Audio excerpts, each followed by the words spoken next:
Jack, thank you for joining us here to discuss the Haverford Democratic Committee.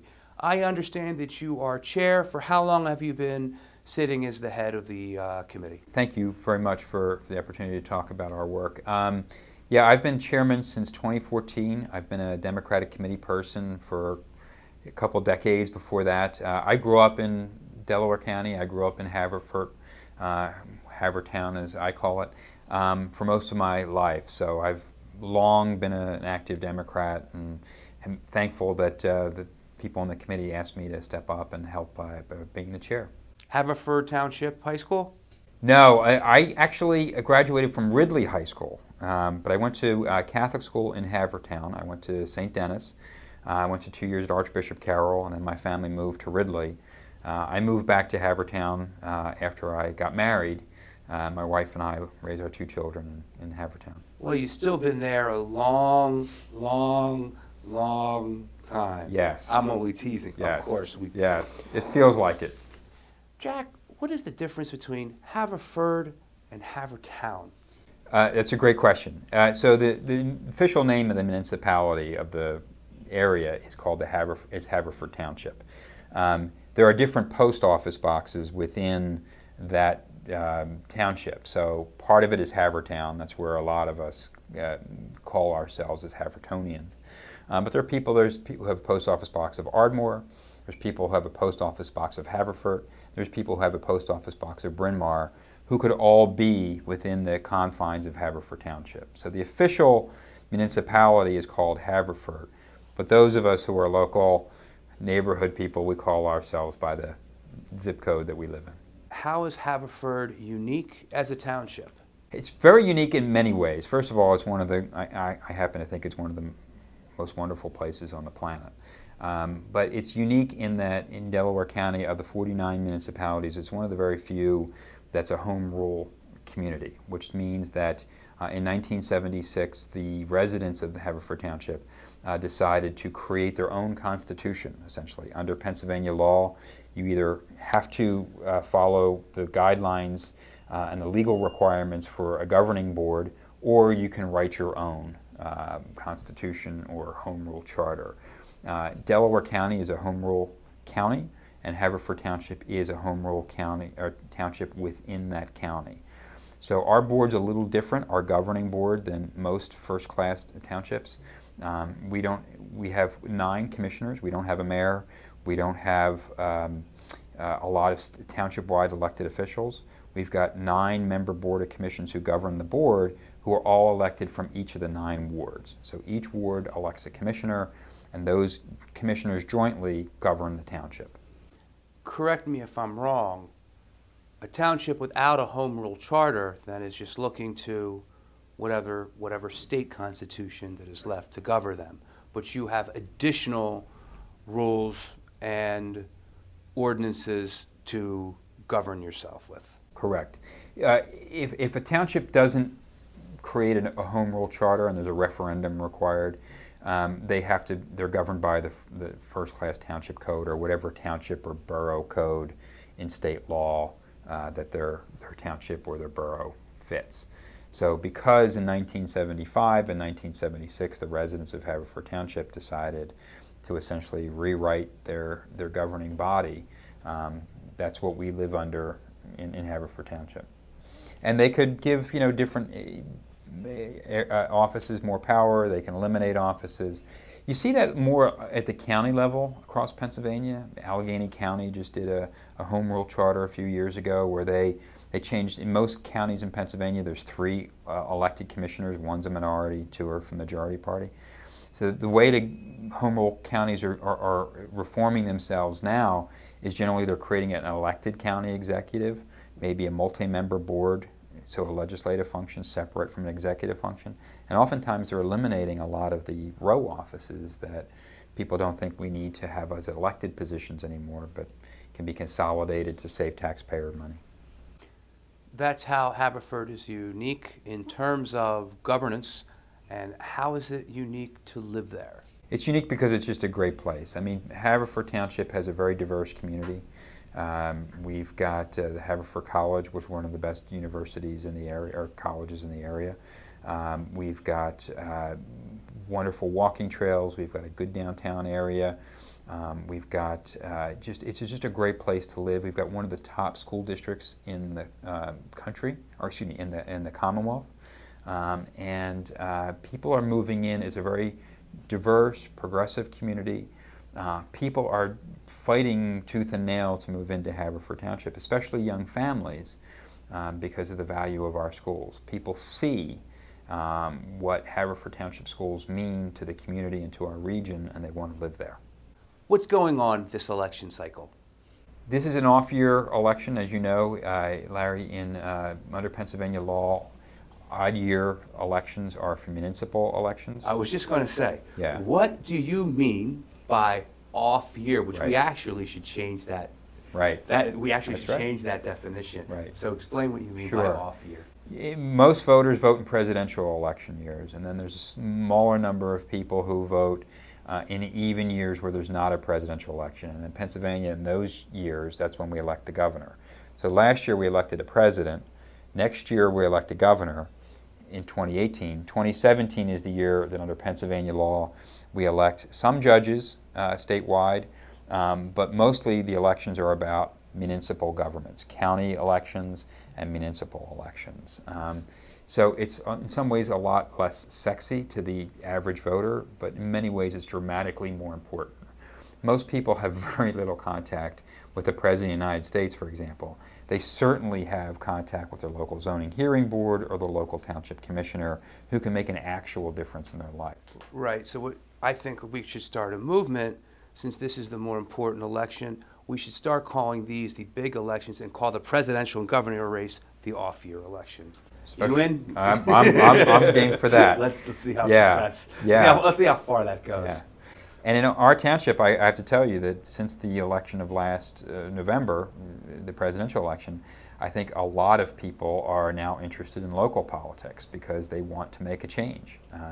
The election was so divisive in so many ways that people they don't want to stand on the sidelines anymore. And so we've got people who want to run, who never would have thought about it before. We just had to try to find somebody to run for school board to fill a vacancy, and we just had 4 of the most outstanding candidates you've ever seen come to a meeting in July of 100 Democratic committee people and ask for their support. So we're enthusiastic because elections, of course, are crucial to making sure that we've got public servants, good public servants in office, and we just need people to be willing to step up, and local office is where I think the rubber meets the road. Do you find that the divisiveness of the 2016 national races has bled into the local community in Havertown, Haverford? I'm not sure that the divisiveness of the election has bled into the political debate. I think the divisiveness of the election in part was driven by the divisiveness that's now within our society. Because of, in my personal opinion, because of social media, one of the key culprits of this, people talk badly to each other, and they tend to only talk to people of similar views as much as they can. Haverford Township is a place where people have been really good to each other, and the political debate has not been outrageous in the past. What we are finding is that people are now really engaged in wanting to make a difference. So for the first time in 30 years, we're having contested school board elections because we've got people who now say, I want to make a difference. I want to be involved. I want to run for something. And what they're finding is the thing that they care the most dramatically about is our schools. Township commissioner is the same way. Our 9-member board is controlled by the Republicans 6-3. We've had really outstanding candidates in the 1st and the 8th Ward come up this year to run for us against incumbent commissioners, in part because they're so motivated to make a difference. Everybody, and I can say this as a Democrat, I think everybody in our party wants to do something to reverse what happened last November.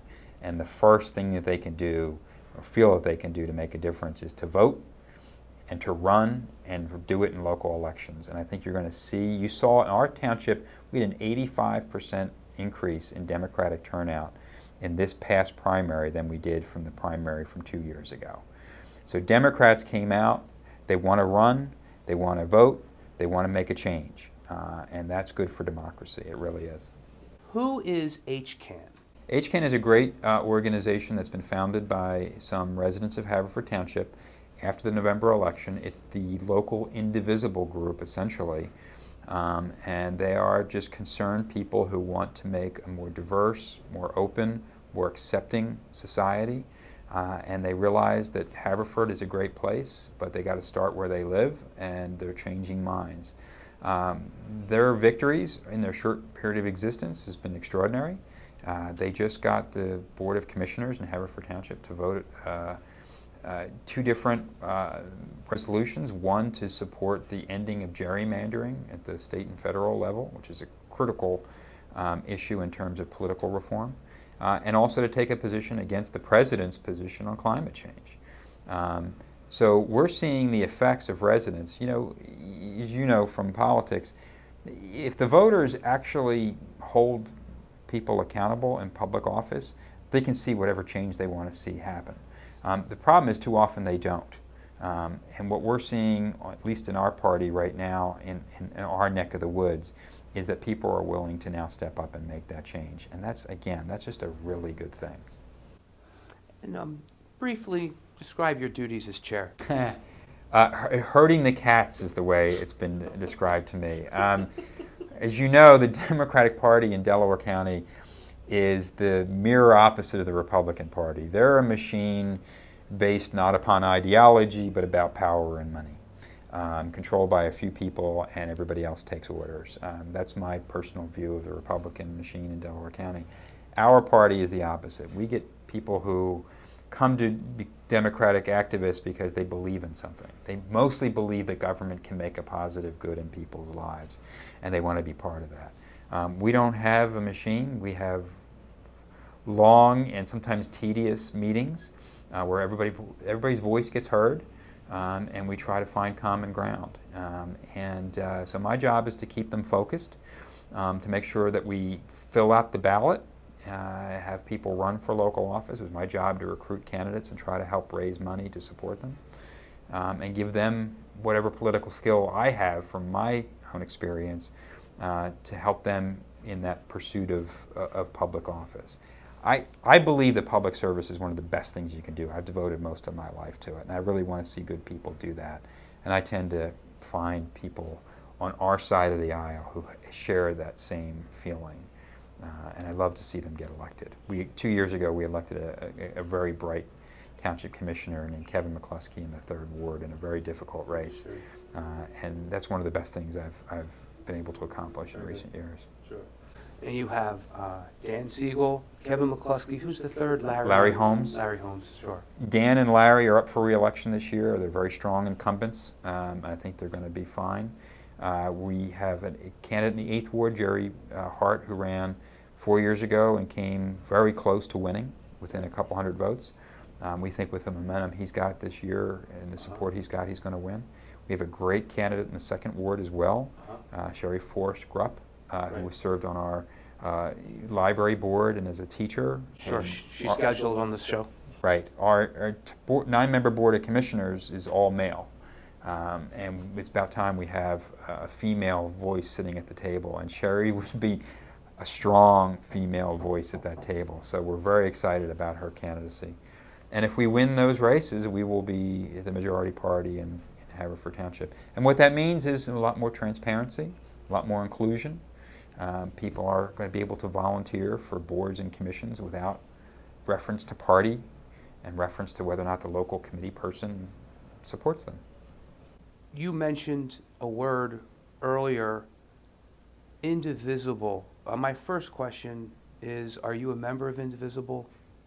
I'm not an official member. I'm a marcher in time with them. Indivisible is this Democratic movement that has sprung up since post the Trump election, and as you know is led by a group of Washington, D.C. staffers in the Obama administration who watched what the Tea Party did and the effectiveness the Tea Party did organizing like-minded people to take political action, and they've shared those lessons with people all across this country. So throughout Delaware County, throughout the main line, and throughout Pennsylvania, there are indivisible groups of Democrats who are just getting together, independents, Democrats, people who want to make change, who don't think the change that Donald Trump is making in Washington is the change we need, and they're standing together. Right?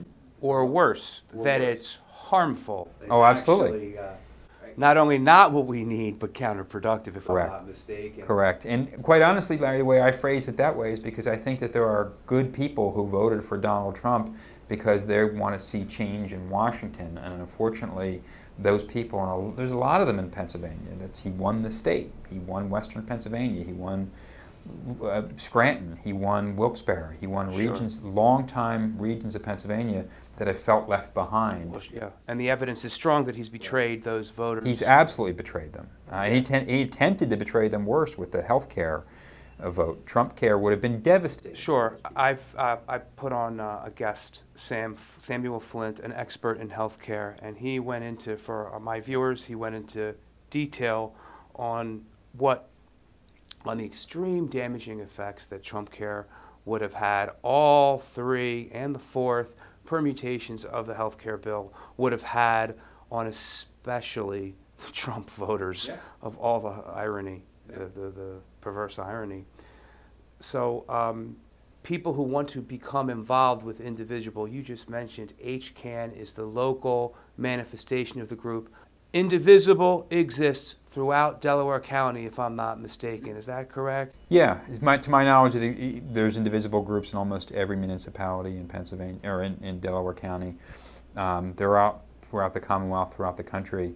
If you want to get involved in an organization like that, go right ahead. If you want to get involved in the actual Democratic Party organization and make a difference within the Democratic organizational structure, you're welcome to join our party and get involved, come to a committee meeting. Myself, my vice chair, Rachel Amdur, who's great. Who's also scheduled to be on the show. Rachel is a very, very vocal leader of the progressive wing of the Democratic Party in our township. And she's done a fabulous job in outreach to people. So I would encourage people, there's many ways to get involved, just don't stay on the sidelines. Come to our meetings, come to the HCAN meetings, come to an Indivisible meeting, stand up at your union hall, do whatever it takes, but get involved. How would someone find an Indivisible meeting? Do you know? I think if they're on a Facebook group, you can get invited in. Okay. Same with HCAN in Haverford Township. You want to get involved in the Democratic Party? Haverford Township. Look at our website. And what is that website information? It's the Haverford Democratic Committee. And you will find my contact information, Rachel's contact information, ways to volunteer, local events. Look at our Facebook page. I mean, we're out there in social media. We've even got a Twitter account now. But get involved. Become a committee person. Become the arm of the Democratic Party in your ward and precinct. The best thing to turn around this country is to do it neighborhood by neighborhood, and we just need people willing to step up. All right, well, Jack, that's all we have time for today, but I want to thank you for coming on my show and giving such a great interview. I appreciate it, and I will see you around county. Yes, sir. Thank you. That's all we have time for today, folks. I am your host, Larry DeMarco, and we have been here with Jack Stollsteimer. Tune in next time. Bye for now.